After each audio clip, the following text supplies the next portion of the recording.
everyone, Chris here, and welcome to my channel. Today I'm going to talk to you about the books I read between April 27th and May 3rd. First up is The Detective's Assistant by Kate Hannigan, and I gave this book 3.5 stars. In this book we follow Nell, who is orphaned and is left with an aunt who isn't exactly thrilled to see her.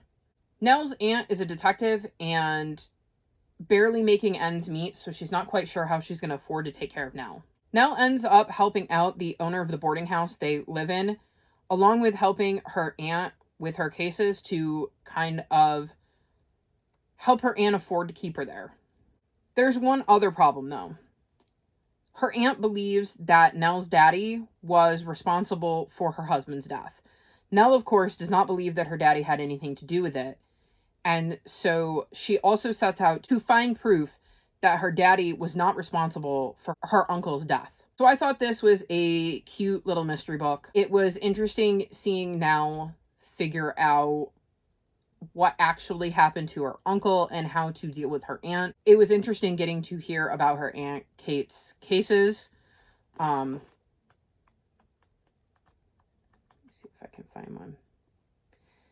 She also writes letters to her friend Gemma, and those letters are an important part of the story because Gemma has information about what happened to her uncle, because Gemma seems to be Nell's only friend and kind of helps her parse through all of the things that are going on in her life. And she also ends up writing to Gemma in code, which I think is interesting because you get to try to figure out the code in the book as you're reading her letters, and I think that would be fun for a middle grader to try to figure out the secret codes that the girls are leaving for each other when they write their letters back and forth.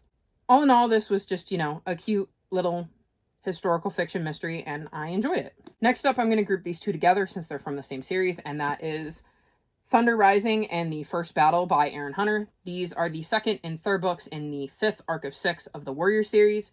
If you're new to my channel, Warriors is a series that follow forest cats and living clans who have to try to survive and get along with each other. In this arc, we're looking at the dawn of the clans, hence the name. We're looking at how the clans came to be long before we meet the cats we meet in the first arc of this series. I'm still really, really enjoying getting this look into how the clans came to be. It, again, is fascinating, like I said in my review of the first book, to see this familiar land that we're so used to in the Warrior series becoming the land that we know. It's fascinating to see how it is developing, and I am very, very curious to see how this wraps up in the next 3 books, because I would think that by the end of the 6th book in this arc, we would see them as the clans that we know today. Because right now they're just groups of cats, and they're not really clans or anything. They're just groups. So I'm really looking forward to finishing out this arc and seeing how Erin Hunter decides to explain how the clans became clans and not just random groups of cats. Next up, I read Furyborn by Claire Legrand, and I gave this book 4.5 stars. In this book, we follow 2 girls, Riel and Eliana. They live 1,000 years apart. When we're following Riel, we're in the past, and Eliana is current day. So in Riel's time, there is magic, and each person has a different kind of magic, and there is a prophecy that at some point 2 queens are going to rise, one who is basically going to help the world, and the other who is basically isn't. And you'll know when these queens rise because they will be able to wield all the powers. And Riel is hidden that she has the ability to wield all of these powers. Until one day when the prince is threatened, and the prince is one of her best friends, and she ends up unleashing these powers without thinking to protect him. This leads to her having to go through trials to, 1, prove that she has all of these powers, and 2, to prove that she's the good queen, not the bad one. 1,000 years later, we're with Eliana, and magic no longer exists, and Riel's story is well known, but to Eliana, it's just that, a story. She's not sure she even really believes in it. And she is a bounty hunter, and she's just trying to do what she can to protect herself and her family. Unfortunately, one day, her mother goes missing, and she ends up teaming up with a bunch of people who she doesn't necessarily consider friends, but they're more like uneasy allies because, again, she'd do anything to get her mother back because at the end of the day, the things she cares about most are her mom and her brother. While on her journey to find out what happened with her mom, she uncovers a lot of interesting things that she never could have imagined. I really, really, really enjoyed this story. I loved getting to see each of the girls and the journey that they were taking. I loved trying to guess at why we were reading these two stories and how they were going to influence one another, because I figure if we're reading about both of these girls, there must be some sort of connection there. I love both Riel and Eliana, and I'm very, very curious to see what happens next in their stories, because this left in such a place that I just cannot wait to pick up the next book in this series, so I will definitely be continuing on. Next up, I read Home Before Dark by Riley Sager, and I gave this book 4 stars. In this book, we follow Maggie Holt, who is well known as the little girl who grew up in the haunted house of Banbury Hall. Her dad is famous for having written a book about the horrors that happened to him, his wife, and his daughter Maggie when they lived there. After his death, Maggie renovates houses, so she goes back to Banbury Hall with the idea of renovating it so that she can sell it, and also finding out the true story of why her family fled, because she does not believe that her father's story is true. This book is told in alternating chapters, so we get one chapter from Maggie's perspective, and then the next chapter is from her father's book, telling what happened when they lived at this house from the book's perspective. I really enjoyed this story. I loved getting to see Maggie realize that there were truth and fiction in her father's book, because she goes into it believing her father's book is nothing but a bunch of hooey, and then realizes that maybe it wasn't as much false as she thought it was. It is interesting getting to see her struggle with that and struggle with what it means for her relationship with her dad, because she can't get the truth out of him now. He's dead.